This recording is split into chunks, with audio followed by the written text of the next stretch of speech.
Good evening दोस्तों। आशा करता हूँ कि सब लोग अच्छे हो और काफ़ी लोग परेशान भी हो कि सीजीएल का तो आंसर की निकल गया और सारे लोग शायद आंसर की देख भी लिए हो। तो अभी एक कन्फ्यूजन है कि जिसका तो बहुत ही अच्छा मार्क्स है वो तो क्वालिफाई कर जाएगा, ये सोच के पढ़ाई स्टार्ट कर दी। ठीक है। और जिसका मतलब थोड़ा एज पे है या फिर लग रहा है कि भी होगा कि नहीं, वो लोग सबसे ज़्यादा परेशान है। और इस बार का जो फॉर्मूला है वो भी थोड़ा अलग टाइप का है। ठीक है। तो किसी को पता नहीं है क्या होने वाला। तो ये कन्फ्यूजन दूर करने के लिए हम लोग एक बेहतरीन कार्ट ऑफ एनालिसिस बनाए। तो आप लोग अगर ये देख लेंगे ना तो आपके मन में जो कन्फ्यूजन है वो शायद दूर हो जाएगा। तो मैं यही कहूँगा कि आप लोग अगर इस वीडियो में एंटर कर चुके हो तो वीडियो के पूरा एंड तक देखो, क्योंकि आपको अगर सिर्फ काट ऑफ देखना है ना तो आप वीडियो के पीछे चले जाओ, आपको काट ऑफ मिल जाएगा। लेकिन इससे होगा क्या, आपका जो कन्फ्यूजन है ना वो नहीं जाएगा और आप लोग पजल्ड रहेंगे कि होगा कि नहीं। अगर आप लोग उसका एनालिसिस देख लेंगे पहले कि क्यों ऐसा है, क्यों ये काट ऑफ जाएगा, किस बेसिस पे ये बोल रहा है, ठीक है, तो आपको थोड़ा मन को शांति मिलेगा कि हाँ ये हो सकता है, क्योंकि ये पिछले बार भी हुआ है और इस बार भी शायद मोर और लेस यही होगा। ठीक है। तो चलिए, मैंने तो बहुत कुछ बोल दी। तो मैं भी एक्चुअली आपकी तरह ही एक एस्पिरेंट हूँ, समझ लो। तो मैं समझता हूँ कि मतलब ये क्या होता है, ये टेंशन की काट ऑफ क्या जाएगा। अगर आपका अच्छा है तो आप तो टेंशन फ्री हो, लेकिन जिसका नहीं है तो उसका दुख क्या होता है ये मुझे पता है। इसलिए मैं ये वीडियो सिर्फ आपके लिए बना रहा हूँ जो लोग बहुत चिंतित हो। तो थंबनेल के जैसे मतलब देख पा रहे हैं आप लोग, क्या है, दूध का दूध पानी का पानी। तो करते हैं, चलिए, क्या है दूध का दूध, क्या पानी का पानी। सीजीएल 2025 का प्रीलिम्स का काट ऑफ एनालिसिस करेंगे और पूरा साइंटिफिक तरीके से करेंगे हम लोग। कोई भविष्यवाणी नहीं करेंगे, क्योंकि ना ही तो हमको कोई कोर्स बेचना है या फिर कोई मॉक टेस्ट बेचना है, तो हमारा तो कोई फ़ायदा नहीं है। तो हम पूरा रियल ग्राउंड से बात करेंगे कि क्या है मसला। तो चलिए पहले स्लाइड देखते हैं। तो पहले ही बात आता है कि ये एनालिसिस किस बेसिस पे है। तो जैसे कि पता है कि सब लोग तो अपना मार्क कोई इंडिविजुअली चेक करता है, कोई बहुत सारे प्लेटफॉर्म है उसमें से चेक करता है। तो जैसे कि पिछले बार maximum number of students check किए थे रैंक मित्र पे, जो एक ट्रस्टेड मतलब आपका स्कोर चेक करने के लिए एक क्या कहूँ, एक प्लेटफॉर्म है। तो इस बार भी उसमें कोई बच्चा देख लिया। तो आप देख सकते हैं ये 2025 का, ये 2025 का डेटा है, 2025 करीब 285 के इतना सारे बच्चे का डेटा इधर है और ये पिछले बार का डेटा है। तो मेरा एनालिसिस प्योरली ऑन द मतलब जो रैंक मित्रों का डेटा है उसका ऊपर होगा। लेकिन ऐसा नहीं है कि रैंक मित्रों के डेटा को देखूंगा और मैं बोल दूंगा कि यही है। हम उसके ऊपर भी एनालिसिस करेंगे कि अगर कैसे होता है, क्या होता है, ये हम लोग देखेंगे कि अगर रैंक मित्रों में ये डेटा है तो एक्चुअल में क्या होता है, ये हम लोग थोड़ा सा टैली करेंगे और आपको बताने की कोशिश करेंगे। ठीक है। तो ये 285 का डेटा है, ये भी लगभग 300K का डाटा है, ये पिछले साल का है 2014। और एक बात नोटिस करो, ये नॉर्मलाइज डेटा है। रैंक मित्र का जो फॉर्मूला रहता है ये नॉर्मलाइज डेटा है और इस बार भी ये नॉर्मलाइज डेटा है। ठीक है। तो ये क्यों लिया मैंने ये दो इस स्लाइड में, ये दोनों मतलब कंपैरिजन करने के लिए, ये मैं बाद में बताता हूँ। पहले चलते हैं, हम थोड़ा इसका बेसिक्स जो है ना वो जान लेते हैं। इस वाले स्लाइड पे बात पे आएंगे। ठीक है। जब थोड़ी देर उधर बात कर लेते हैं फिर इस स्लाइड में आएंगे, तब पता चलेगा कि यू मतलब ये क्यों है। ठीक है। तो जैसे कि आप देखेंगे, अगर अनरिजर्व का इतने सारे वैकेंसीज थे पिछले बार, करीब करीब 7,500, ओबीसी का 4,500, ईडब्ल्यूएस का 1,700, एससी का 2,700 एंड एसटी का 1,600। ठीक है। इस बार का भी अब देख पाएंगे इधर मैं दिखा देता हूँ, ये मार्क किया हुआ है। ये देखिए इस बार भी 6183 ये वैकेंसी है यूआर का, 2167 ये एससी का, 1088 एसटी का, 3721 ये एसटी का, सॉरी ये ओबीसी का, ठीक है। और बाकी ये ईडब्ल्यूएस का 1423। तो करीब 14,582 वैकेंसी इस बार है। ये तो सबको पता है, बताने का ज़्यादा ज़रूरत नहीं। लेकिन हम अभी चलते हैं ये स्लाइड में, जो सबसे ज़्यादा महत्वपूर्ण स्लाइड है वो यही है, ठीक है।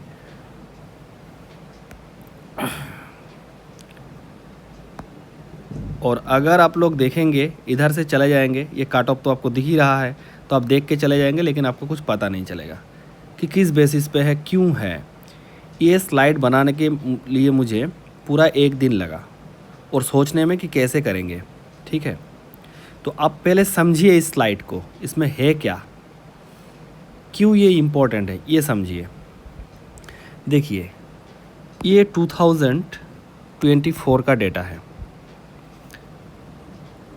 36 लाख फॉर्म फिलअप हुआ था, करीब करीब 37 लाख, और एग्ज़ाम दिया था 18 लाख।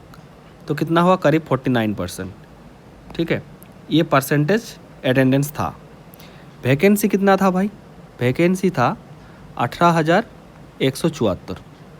लेकिन एक्चुअल में ये नहीं था, क्योंकि इसमें से ना जेएसओ और एसआई ग्रेड 2 वाला इंक्लूडेड है। तो अगर उसको हटा दे तो आपका होगा ये 17,426 ये वैकेंसी था। तो प्रीलिम कितने क्वालिफाई करवाया था, तो आप लोग कहेंगे ये 1,86,509, मतलब कितना, इसका 10.25 टाइम्स, 10.25 टाइम्स, करीब करीब 10 टाइम्स बोल सकते हो आप लोग। और अगर मैं सिर्फ ये मानूँ जेएसओ और एसआई ग्रेड 2 छोड़ के, तो 1,65,000 बच्चे ऐसे थे जो अदर पोस्ट के लिए क्वालिफाई किए थे। वो कितना है, वो वैकेंसी का 9.5 टाइम्स है करीब करीब। ये समझ में आ गया। अब इंडिविजुअली चलते हैं। इंडिविजुअली मैंने सारे निकाल लिया कि other than SI grade 2 and JSO, ध्यान से सुनिए, यूआर का वैकेंसी था 7382, ठीक है। यूआर का वैकेंसी था 7382, ओबीसी का 4285, एससी का 2676, एसटी का 1500, मतलब 1500। सॉरी भाई, थोड़ा माफ़ करना, मेरा हिंदी उतना अच्छा नहीं है, लेकिन मैं कोशिश कर रहा हूँ कि आप लोग समझ पाए ऐसे। तो अगर कोई गलत बोल दिया मैंने तो कमेंट में बता दीजिएगा, ठीक है। तो चलिए, और ईडब्ल्यूएस का है 1475। आप मान के चलिए कि ये था ना, ये इंडिविजुअल कितने कैंडिडेट पास किए थे, टोटल प्रीलिम्स क्वालिफाइड, ये डेटा आपको मिल जाएगा ऑफिशियली, आप देख लेंगे। इसमें से यूआर में जितना क्वालिफाई हुआ था 25,814, ओबीसी में 50,000, 50,191, एससी में 31,000 करीब, एसटी में 16,000, ईडब्ल्यूएस में 23,000, करीब करीब 24,000। तो आप लोग बोलेंगे कि यूआर में इतना कम, ओबीसी में इतना ज़्यादा। एक्चुअली बात क्या हुआ था ना, ये जो सिर्फ दिखा रहा है 25,814, तो ये सिर्फ यूआर है। लेकिन ओबीसी में ये 50,000 जो दिखा रहा है, इसमें से 30K इतने बच्चे ओबीसी के बच्चे हैं, मतलब ओबीसी कैटेगरी से बिलोंग करते हैं, वो लोग यूआर में क्वालिफाई किए थे। तो आप समझ लीजिए कि इधर से 30,000 यूआर में चला गया। सेम एससी से 4K मतलब 4K इतना चला गया यूआर में। एसटी में भी शायद ऐसे ही 2K या 1K ऐसे गया था यूआर में, और ईडब्ल्यूएस में 11K गया था जो यूआर में आ गए थे। तो इसलिए आपको डेटा ऐसा दिख रहा है कि यूआर में इतना कम 25,000। लेकिन एक्चुअल में अगर देखेंगे, सारे इधर लेके आएंगे कि एक्चुअल यूआर 25,000 था, लेकिन टोटल सारे कैटेगरी मिला के यूआर में क्वालिफाई किए थे उस लगभग 75,000 की तरफ बच्चे थे, ठीक है। तो आपको ये भी पता चल गया कि कितने टोटल प्रीलिम क्वालिफाई किया। हाँ, अब जो सबसे बड़ी चीज़ आपको पता ही है, क्या पता है, ये है पिछले बार का काट ऑफ 153 यूआर का, ओबीसी का 146। अब प्रिसाइज मत जाओ कि पॉइंट मैंने छोड़ दिया, राउंड फिगर में मैंने बताया। 127 था एससी का, 112 था ST का एंड 142 था EWS का। तो अब हम एनालिसिस कैसे करेंगे वही सबसे बड़ी बात है। तो देखिए, अब जाएंगे रैंक मित्रों का नॉर्मलाइज रैंक। ये जो 153 है ना भाई, अब हम देखेंगे कि जो रैंक मित्रों का डेटा था पिछले बार का 153, मतलब 150 ये UR का डेटा है, 150 21,000, तो 153 इससे ज़्यादा ऊपर होगा।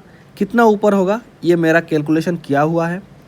ये 153 जाकर पहुंचेगा इस जगह पे, ये आप देख लो 19,000।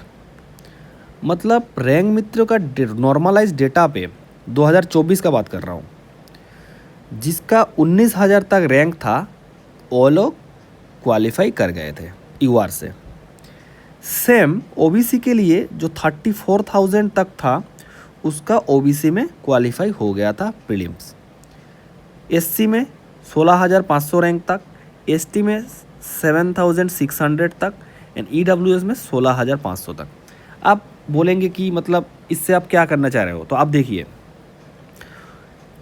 एक्चुअल डेटा में 153 कितना आया था, 25,814 बच्चे। लेकिन रैंक मित्रों में जो करीब 300 के डेटा था, मानो 3 लाख डेटा था, उसमें 19,000 तक 153 वाले थे, 153 वाले लोग थे 19,000 तक। तो क्या हुआ, जो रैंक मित्रों में 19,000 दिखा रहा है ना, वो एक्चुअल में जाके 25,000 हो रहा है, मतलब एक्चुअल रिजल्ट में।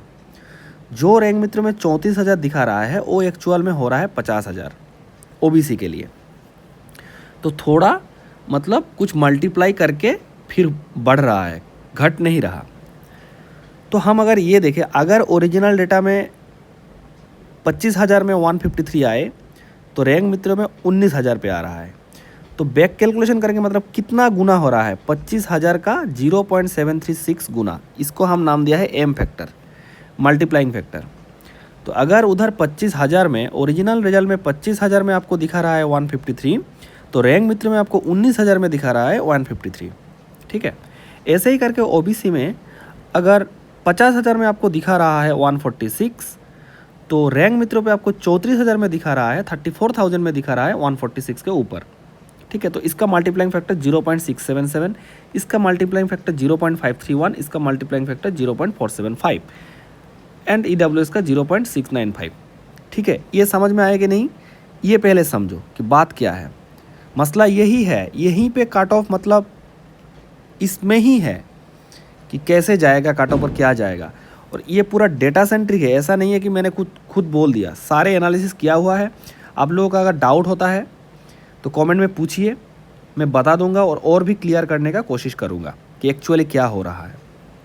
और एक बार समझ लीजिए, मतलब 153 वाले UR के बच्चे क्वालिफाई हुए, जिसके 153 था नॉर्मलाइज्ड। तो इतने कितने बच्चे थे ओरिजिनल में, मतलब जेन्युइन रिजल्ट में 25,000, लगभग 26,000 बच्चे थे। लेकिन 153 वाले रैंक मित्र में कितने थे, 19,000। तो समझ में आ रहा है ना कि 19,000 मतलब इसका 25,814 का 0.736 गुना 19,000 होता है।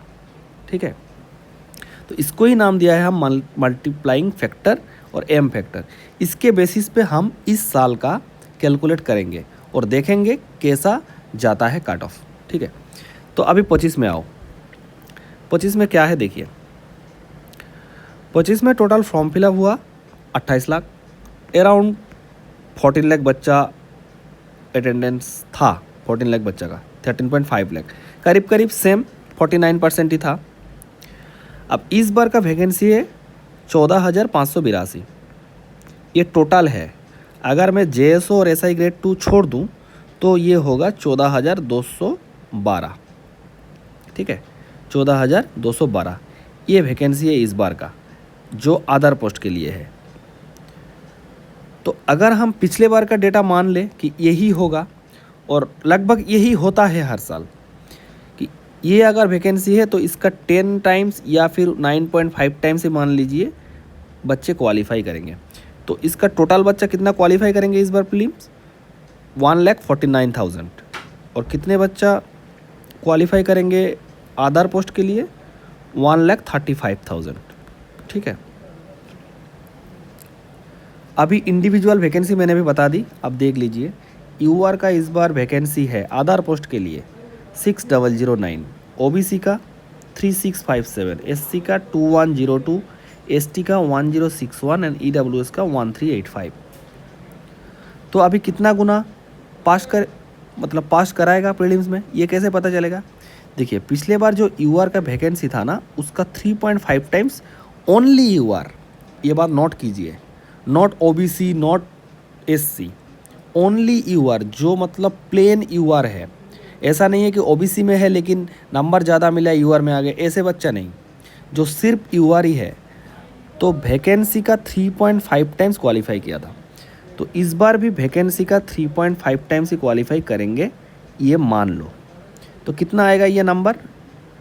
21,100, करीब करीब 22,000। ठीक है, ये ओबीसी का कितना? ओबीसी देखिए 11.7 टाइम्स वैकेंसी का क्वालिफाई किए थे, तो इसमें अगर 11.7 करेंगे तो हमारा आएगा 42,000, अराउंड 43,000 ये वाला।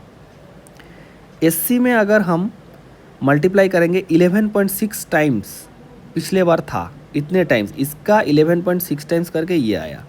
तो इस बार भी 2102 का अगर 11.6 टाइम्स करेंगे तो 24,385 ये डेटा हमारे पास आएगा कि इतना क्वालिफाई करेंगे इस बार एससी में।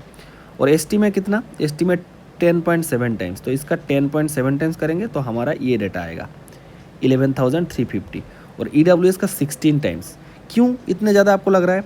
क्योंकि ईडब्ल्यूएस का बहुत बच्चे ऐसे थे जो जनरल का कट ऑफ क्वालिफाई कर चुके थे, लेकिन है तो ईडब्ल्यूएस में, इसलिए ईडब्ल्यूएस में 16 टाइम्स था। तो 13,000 का अगर 16 टाइम्स हम लोग करेंगे तो ये होगा 1300 का, सॉरी, तो 22,160। ठीक है, अब हम क्या करेंगे सोचो, अब हम करेंगे रिवर्स कैलकुलेशन। कैसे? तो ये जो अप्रोक्स है ना भाई, आपको तो पता है कि यही तो होने वाला है, क्योंकि इतने सारे बच्चे क्वालिफाई कराएंगे ये लोग। ये जो लाइन दिख रहा है ना आपको, इतने सारे बच्चे क्वालिफाई करेंगे इस बार, ये तो तय है, इसमें कोई छेड़छाड़ होगा नहीं ज़्यादा, 1-2% इधर उधर हो सकता है, उससे ज़्यादा नहीं होगा। तो अगर मान लो पिछले बार ये एब्सोल्यूट था, इस बार ये एब्सोल्यूट होगा 21,000, मैं और एक कलर से दिखा देता हूँ। ये पिछले बार एब्सोल्यूट था, इस बार ये एब्सोल्यूट है, मतलब ये होना ही है। तो अगर 21,000 रियली, मतलब जो ओरिजिनल 2025 का प्रीलिम्स रिजल्ट आएगा उसमें अगर 21,000 तक रैंक हो तो आप क्वालिफाई कर जाते हो प्रीलिम्स। तो इसके बेसिस पे हम देखेंगे कि रैंक मित्र का जो नॉर्मलाइज्ड है उसमें कहाँ तक जाता है। तो ओरिजिनल में अगर 21,000 तक जाता है तो रैंक मित्र में ये जाएगा 12,681 तक, मतलब 12,681 तक जाएगा। यूआर का जो रेंज जाएगा इस रैंक के ऊपर जो है उसका ही होगा। मान लीजिए कैसे मैंने निकाला, ये 21,110, इसका भी हम मल्टीप्लाइंग फैक्टर कैसे निकालेंगे? अगर मान लो 25,800 के लिए मल्टीप्लाइंग फैक्टर ये होता है 0.736, तो इस बार घटेगा ना भाई, इस बार तो वही नहीं होगा मल्टीप्लाइंग फैक्टर, क्योंकि इस बार वैकेंसी कम है। तो 25,000 के लिए अगर 0.736 होता है मल्टीप्लाइंग फैक्टर, तो 14,000 के लिए मल्टीप्लाइंग फैक्टर, या फिर मान लो ये 21,000 के लिए मल्टीप्लाइंग फैक्टर बहुत कम होगा, कितना होगा? 0.601 होगा। तो हम देखेंगे ये 21,100 का मल्टीप्लाइंग फैक्टर 0.601 अगर हम मल्टीप्लाई करें ये दोनों तो ये वाला डेटा आएगा। ठीक है, 12681 ये वाला डेटा आएगा। सेम ओबीसी के बारे में सोचो, 50,000 में मल्टीप्लाइंग फैक्टर ये था, तो इस बार 42,000 पास कराएगा, या फिर करीब 43,000, तो 43,000 में मल्टीप्लाइंग फैक्टर होगा ये 0.577, यही होगा मल्टीप्लाइंग फैक्टर। तो हम क्या करेंगे, 42,800 को अगर 0.577 से क्वालिफाई करें तो रैंक मित्रों का डेटा आएगा 24,695, 24,695 तक जाएगा ओबीसी वाले। Same for SC, same for ST, same for OBC. मतलब ये वाले रैंक जाएगा, ये वाले रैंक जाएगा रैंक मित्र का। ये देख लीजिए रैंक मित्रों का नॉर्मलाइज रैंक, ये रैंक मित्रों का रैंक तक ये तक जाएगा। अब हम क्या देखेंगे कि 12,681 मतलब करीब 13,000। तो ये 13,000 इस बार का जो रैंक मित्र का नॉर्मलाइज डेटा है वो कहाँ लाई करता है यूआर के लिए। 13,000 ये देखो 13,000 कहाँ गया 135। तो हमको पता ही चल रहा है कि 135 के नीचे तो नहीं जाने वाला किसी भी हालात में। यूआर का कट ऑफ यही जाएगा। तो हमने जाके सीधा सीधा इधर बैठा दिए, ये देखिए 135 ये आपका यूआर का कट ऑफ जाएगा। ठीक है, इससे नीचे नहीं जाएगा भाई। आप अगर डेटा पे ट्रस्ट करते हो तो सोच लो इसके नीचे नहीं जाएगा, अगर जाएगा तो इससे ऊपर ही जाएगा। और मैं बार बार बोल रहा हूँ ये नॉर्मलाइज डेटा है, रैंक मित्रों का नॉर्मलाइज डेटा। मतलब बहुत सारे थैंक यू रैंक मित्रों को, क्योंकि अगर रैंक मित्रों ना होता तो ये एनालिसिस मैं शायद कर नहीं पाता हूँ, मैं करता भी नहीं। अगर डेटा नहीं होता मैं क्या एनालिसिस करता, भविष्यवाणी तो करना नहीं आता मुझे। ठीक है, तो यही कट ऑफ जाएगा इस बार। फिर हम देखेंगे कि ओबीसी के लिए रैंक कहाँ तक जा रहा है 24,000 करीब करीब 25,000। तो फिर चलिए इस बार का ये डेटा है नॉर्मलाइज्ड। ठीक है, तो 22,000 इधर है तो इससे थोड़ा नीचे जाएगा। मतलब कितने नीचे जाएगा, ज़्यादा नीचे नहीं जाएगा क्योंकि 23,000 25,000 1,000 2,000 ज़्यादा नीचे जाएगा। मतलब 130 का थोड़ा नीचे, मान लो कि 130 से 125 या 5 का डिफरेंस हो रहा है, तो 2 का डिफरेंस में और 2,000 कमा दो, मतलब 25,000 यहाँ लाई करेगा। 128 इस जगह पे लाई करेगा ओबीसी का कट ऑफ। तो ओबीसी का कट ऑफ होगा 128। ठीक है, सेम एससी का कहाँ तक जा रहा है 10,000 करीब करीब 10,000। तो चलिए एससी में देखेंगे 10,000 कहाँ, ये 11,000। तो इसके ऊपर ही होगा 10,000, थोड़ा सा ऊपर होगा। कितना ऊपर होगा, थोड़ा सा ऊपर, क्योंकि ये 11,000 है, 1,000 ऊपर, मतलब इसलिए 115 का ऊपर ही जाएगा कट ऑफ। कितना ऊपर जाएगा, इसका कट ऑफ जाएगा करीब करीब 116, ये एससी का कट ऑफ। एसटी का कहाँ तक जा रहा है 3825 3800। ठीक है, 3800 चलो एसटी में चलो। ये एसटी का 31, ये है 44, मतलब इसके बीच में लाई करता है 110 और 15 के बीच में। तो इसका कट ऑफ लोअर साइड पे रहेगा, 112 तक इसका कट ऑफ चला जाएगा 112। तो एसटी का कट ऑफ 112। ईडब्ल्यूएस का कितना जाएगा, ईडब्ल्यूएस के जाएगा 14,000 रैंक तक 14,000। तो हम चलो पहले देखते हैं 14,000 रैंक कहाँ है। ईडब्ल्यूएस 12,000 16,000, मतलब इसके बीच में 120 और 125 के बीच में। तो 13,000 और थोड़ा नीचे 14,000, मतलब करीब मान लो 124 जैसा कट ऑफ जाएगा। 122 लिखा हूँ मैंने, क्योंकि ऐसा होता है ना, यूआर ओबीसी का कट ऑफ ज़्यादा इससे नीचे जाता नहीं है, लेकिन एससी एसटी के लिए थोड़े बच्चे अगर अच्छे परफॉर्म कर लिया तो वो जनरल में काउंट हो जाता है। तो इसका कट ऑफ थोड़ा सा कम होता है कभी कभी, लेकिन ज़्यादा नहीं। ठीक है, तो आपको अगर मतलब समझ में आया तो आपको पता चलेगा कि एनालिसिस मतलब अच्छा है कि नहीं है, तो आपको पता चलेगा। तो मैं पहले ये थोड़ा सा क्लियर कर देता हूँ। ठीक है, फिर फाइनल देखते हैं। तो मेरा एनालिसिस के मुताबिक इस बार यूआर का कट ऑफ जाएगा ये 135। ठीक है, ओबीसी का जाएगा 128, इससे नीचे नहीं जाएगा भाई, जाएगा तो ऊपर ही जाएगा, 1 +1 और +2 जा सकता है। ये 128 नीचे नहीं जाएगा भाई, ऊपर ही जाएगा +2 अगर जाएगा तो। एससी का 116, ये -1 हो सकता है, मतलब 15-16 हो सकता है। ये 112, ये 110 110 हो सकता है, लेकिन इससे नीचे नहीं जाएगा, 10 से नीचे कभी नहीं जाएगा। 12 से ऊपर हो तो आप सेफ हो, लेकिन 10 से नीचे हो रहा है 110 तो आपका नहीं होने का चांस नहीं है। मैं तो अभी फ़िलहाल डेटा के बेसिस पे यही कहूँगा। और ईडब्ल्यूएस का 122, ये शायद 120 हो भी सकता है, नहीं भी हो सकता है। आप यही मान लीजिए, जो मैंने लिख दिया ना, जो लिखा है यही मान लीजिए, यही कट ऑफ है। तो अगर रैंक मित्रों पे आपका नॉर्मलाइज मार्क ये है 135 जनरल के लिए, 135 for general, 128 for OBC, 116 for SC, 112 for ST and 122 for EWS। अगर ये आपका नॉर्मलाइज्ड मार्क्स है इस बार, तो आप एक काम करिए, ये वीडियो देख के काट ऑफ का वीडियो देखना छोड़ दीजिए, आप क्वालिफाई कर जाएंगे। अब बोलेंगे बहुत सारे फैक्टर है कि बहुत सारे बच्चे अभी मतलब बोल रहा है कि ये हुआ वो हुआ, रिमोट एक्सेस हुआ। भाई आप कान मत दो वो सब चीज़ में, अगर हुआ तो बड़ी बात क्या होगा, कट ऑफ थोड़ा बढ़ ही जाएगा, है ना। तो उसमें तुम लोगों का कंट्रोल नहीं है, तुम लोग जो एग्ज़ाम दिए हो उसके बेसिस पे अगर आपका मार्क्स बन रहा है तो आप पढ़ाई में लग जाओ। बाद में क्या होगा, क्या हुआ क्या नहीं हुआ, ये आपके हाथ में नहीं है। तो मैं यही सजेस्ट करूँगा कि अगर इसके ऊपर आपका नॉर्मलाइज्ड मार्क्स बन रहा है तो आप सीधा जाके आज से पढ़ाई स्टार्ट कर दो, क्योंकि नहीं तो रिज़ल्ट के बाद बहुत पछताओगे कि मैंने तो ठीक से तैयारी नहीं की, इस बार भी मेंस अच्छा नहीं हुआ। तो बाद में मतलब क्या होता है ये मुझे सबसे अच्छा पता है, क्योंकि मैं भी भाई आपके जैसा ही एक एस्पिरेंट हूँ। तो बाद में रिग्रेट करने से ना कुछ नहीं मिलता।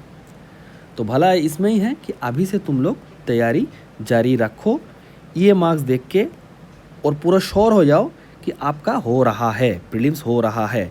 ये अगर आपका नॉर्मलाइज्ड मार्क्स है रैंक मित्रों में, मैं बार बार बोल रहा हूँ, रैंक मित्रों में अगर ये आपका नॉर्मलाइज्ड मार्क्स है तो आप लोग सेफ हो, ठीक है।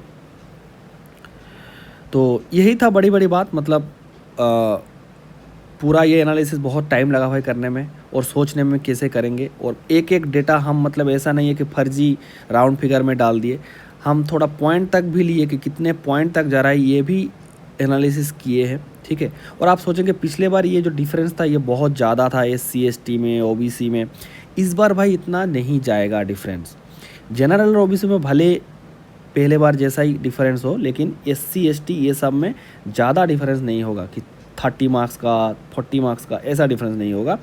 20-25 जैसा का डिफरेंस हो सकता है, ठीक है। तो इससे नीचे नहीं होगा। तो लगभग यही है।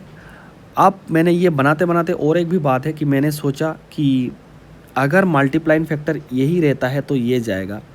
तो एक बार ना ख्याल आया दिल में कि मल्टीप्लाइंग फैक्टर अगर चेंज ना हो, मान लो अब यही फाइनल है, मैं कह देता हूँ कि यही फाइनल है, इसके अलावा और कुछ डेटा मेरे पास है नहीं, यही फाइनल है, यही होने वाला। आप लोग ये वीडियो सेव करके रखो या लाइक करके रखो, और एग्ज़ाम के दिन आप लोग आके कमेंट करके जाना कि भाई ये हुआ कि नहीं, ठीक है। फिर भी किसी को मतलब और भी डाउट हो रहा है कि इस रेंज में मैं नहीं हूँ, भैया मैं इस रेंज में नहीं हूँ, मेरा थोड़ा सा कम है, ठीक है, मैं क्या तैयार करूँ, तैयारी छोड़ दूँ या करूँ। तो मैं कहूँगा भाई तैयारी करो, क्योंकि यही तो फाइनल होने वाला है। लेकिन मान लो अगर ये मल्टीप्लाइंग फैक्टर 25,000 के लिए ये है, अगर इस बार भी 21,000 के लिए भी, ये 21,000 के लिए भी अगर सेम रहता है, ठीक है, तो भी आपका ना कट ऑफ ये 35 से ज़्यादा नीचे नहीं जाएगा, वो 33 32 ऐसा होगा। तो मैं कहूँगा ये अपने रिस्क पे है, मेरा काम है बताना कि कितने तक सेफ़ है, ये सेफ़ है। लेकिन अगर इससे आपका 5 कम भी आ रहा है किसी का, ठीक है, तो तुम लोग छोड़ मत दो भाई, क्योंकि आप पढ़ाई करोगे ना तो आपका तो फ़ायदा ही होगा, और नहीं पढ़ोगे तो आप तो परफॉर्म ही नहीं कर पाओगे। तो अगर जो मेरा यह फाइनल डेटा है इससे अगर किसी का 5 कम भी आ रहा है तो तुम लोग पढ़ाई करो भाई, जारी रखो। ऐसा नहीं है कि छोड़ दिए, ऐसा भी नहीं है कि फुल फ्लेजेड एकदम पूरा CGL पे ही पढ़ा हुआ है। तुम लोग बाकी सारे में भी ध्यान दो, और साथ में ऐसा करो कि मॉक लगाओ, जिस जगह वीक पॉइंट है, जो मेंस में थोड़ा एक्स्ट्रा टॉपिक्स है उसमें काम करो, क्योंकि अगर आपका हो गया ना तो उस टाइम आप लोग कोप अप कर सकते हैं, ठीक है। अगर ये मल्टीप्लाइंग फैक्टर पिछले बार जैसा ही रहा, मतलब ये 0.736, यहाँ पर भी 0.736 अगर रहा तो थोड़ा कम जा सकता है, तो तुम लोगों का भी हो सकता है। तो तुम लोग टेंशन ना लेके, मैं ये कह रहा हूँ कि ये फाइनल है, लेकिन अगर हो जाए तो तुम लोग तो फंसोगे ना बाद में भाई। तो अभी से तुम लोग थोड़ा थोड़ा करके प्रिपरेशन जारी रखो। लेकिन जिसका इसके ऊपर है वो लोग अगर दिन रात कट ऑफ का वीडियो देख के टाइम वेस्ट कर रहे हो भाई, तो बहुत गलत है भाई, तब तो तुम लोगों का मेंस नहीं होने वाला। क्योंकि अभी से जिसका हो जाएगा ना वो पढ़ाई ऑलरेडी स्टार्ट कर दिए और अच्छे से प्रिपरेशन ले रहा है, ठीक है। और एक बात करना चाहूँगा JSO के लिए और SI ग्रेड 2 के लिए। पिछले बार JSO और SI ग्रेड 2 वैकेंसी थोड़ा ज़्यादा था, इस बार तो कम है। तो मोरलेस क्या होता है ना, जो बाकी पोस्ट के लिए होता है, बाकी पोस्ट के लिए जो होता है उससे +18 to +20 ये रेंज रहता है JSO और SI ग्रेड 2 के लिए। लेकिन इस बार ये बढ़ेगा क्योंकि कट ऑफ हाई जाएगा, क्योंकि इस बार ना JSO के वैकेंसी बहुत ही कम है। लगभग मुझे अभी याद नहीं आ रहा है, लगभग 285 जैसा, या फिर SI ग्रेड 2 में 50-60 जैसा, या 100 जैसा कुछ भी है, मेरा याद नहीं आ रहा है। तो JSO का कट ऑफ, अगर UR का कट ऑफ नॉर्मली जा रहा है 135, तो आप मान लो कि JSO का कट ऑफ जाएगा 153, ये JSO का कट ऑफ जाएगा, ये UR के लिए। और SI ग्रेड 2 के लिए इसका कट ऑफ जाएगा 155 UR के लिए, ठीक है। और ऐसा आप लोग OBC के लिए भी कर लो। OBC के लिए था 128, तो आप 18 बढ़ा दो, 146 ऐसा जाएगा, ठीक है। इसका जाएगा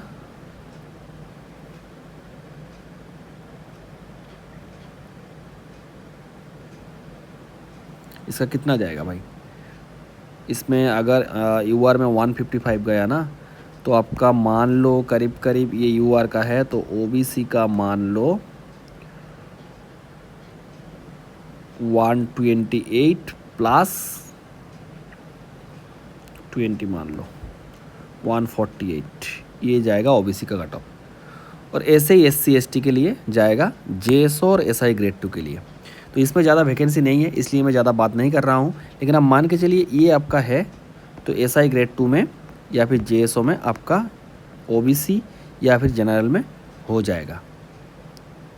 मतलब इसमें +18 से +20 आप पकड़ के चलिए, आपका जो नॉन JSO या नॉन SI ग्रेड 2 वाला पोस्ट है उससे ये ज़्यादा मार्क्स जाएगा कट ऑफ, ठीक है।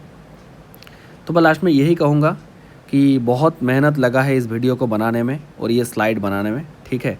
ये डेटा बनाने में मुझे पूरा 6-7 घंटा तो मतलब कंटिन्यूसली मैंने काम की इसके ऊपर, ठीक है। और ये भाई मतलब पूरा तुक्काबाजी का डेटा नहीं है, आप लोग ट्रस्ट कर सकते हो, क्योंकि होने वाला यही है, ऐसे ही होता है। और एक बात बताता हूँ आपको, आप लोग देखेंगे ना, अगर आपका through out the year mock लगा रहे हो आप लोग, आपका एक्यूरेसी परसेंटेज 85 है, ठीक है। मल्टीपल वेरियस सोर्स पे आप मॉक लगाते हो और आप एग्ज़ाम में जाते हो, तो आपका ना ऐसा चेंज नहीं हो जाता है परसेंटेज एक्यूरेसी कि 85 से पूरा 90 हो गया, ऐसा नहीं होता है भाई। 85 है तो 86-7 होगा, तो ये कांस्टेंट रहता है। तो डेटा मतलब कभी गलत नहीं बोलते, डेटा होते इसलिए होते हैं, मतलब डेटा एनालिसिस इसलिए है क्योंकि डेटा के ऊपर आप लोग जाओगे ना तो फंसोगे नहीं। तो अगर ये डेटा पे आप लोगों को ट्रस्ट है और मेरा कट ऑफ एनालिसिस आपको अच्छा लगा या समझ में आए, और नहीं भी आए तो कमेंट करो, मैं बता दूंगा। और मेरा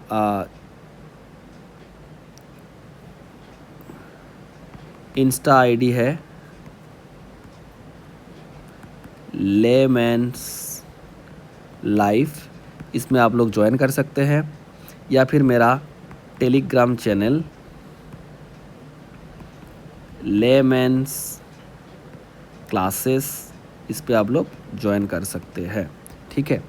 तो ये मेरा नया चैनल है, आप लोग अगर अच्छा लगे तो कमेंट कर दीजिए भाई, लाइक कर दीजिए।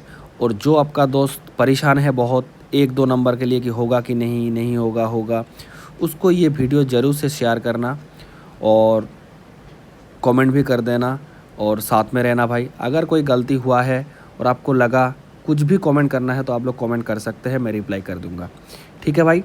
तब तक के लिए जय हिंद। आप लोग जाइए, पढ़ाई में ध्यान दीजिए। Thank you,